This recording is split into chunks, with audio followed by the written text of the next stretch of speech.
Delhi election को देखते हुए जिस तरह का ये बजट आया इस बार, और उसके बाद बजट आते ही तमाम मीडिया को इस काम पर लगा दिया गया कि इसमें मोदी का औरा बढ़ा करके कि किस तरह से मिडिल क्लास को राहत पहुंचाई गई है। 12 लाख रुपए तक जीरो टैक्स।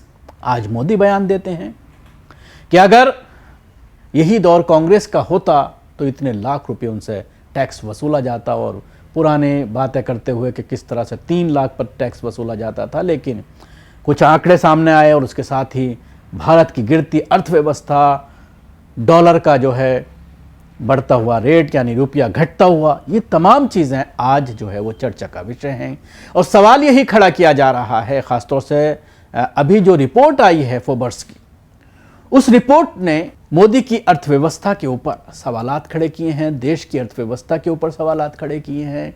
और जिस तरह से टॉप 10 की लिस्ट से भारत को बाहर कर दिया गया है, वो भारत जिसके बारे में प्रधानमंत्री नरेंद्र मोदी ये भविष्यवाणी करते हैं कि 2038-40 तक जो है दुनिया की सबसे बड़ी इकोनॉमी भारत होगा, largest economy of the world India होगा। ये बात उनके जरिए बार बार कही जाती है। और इस 12 लाख को टैक्स फ्री करने के बाद जिस तरह से श्रेय लिया जा रहा है, तो सवाल यही है। और उसके साथ ही कांग्रेस के ऊपर निशाना साधा गया है, नेहरू के ऊपर निशाना साधा गया है। तो नेहरू जब प्राइम मिनिस्टर थे तो उस वक्त सोने का भाव 100 रुपये से भी कम था। आज सोना 82 से 85 हज़ार रुपये प्रति तोला जो है बिक रहा है, जो पहले बताया जाता है कि जब नेहरू की सरकार थी तो 62 या 68 रुपये जो है वो सोना एक जो है 10 ग्राम यानी 1 तोला हुआ करता था। तो उसके हिसाब से अगर टैक्स देखा जाए तो 12 लाख क्या, ये 50 लाख क्या, 1 करोड़ तक भी टैक्स फ्री होना चाहिए अगर नेहरू की तुलना की जाती है।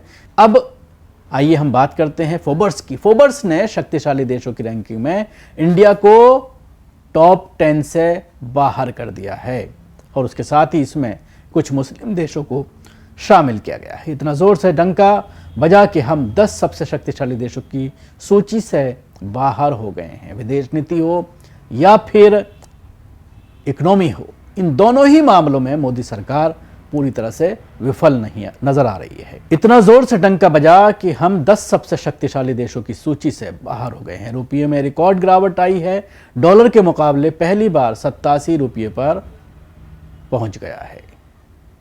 डॉलर 87 रुपये पर पहली बार पहुंचा है। अभी काफ़ी दिनों से 86 पॉइंट समथिंग था, लेकिन अब 87 तक पहुंच गया है। फोर्ब्स ने शक्तिशाली जो लिस्ट है उसका क्या आधार होता है, आइए पहले मैं वो आपको बताता हूं।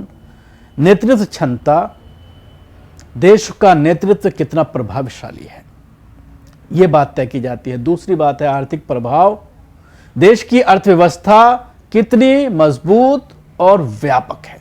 तीसरे नंबर पर आता है कि राजनीतिक प्रभाव यानी वैश्विक राजनीति में देश की स्थिति कैसी है। चौथे नंबर पर आता है अंतर्राष्ट्रीय गठबंधन, अन्य देशों के साथ कूटनीतिक साझेदारी कैसी है। पांचवें नंबर पर आता है सैन्य शक्ति, देश की सेना कितनी मजबूत और आधुनिक है।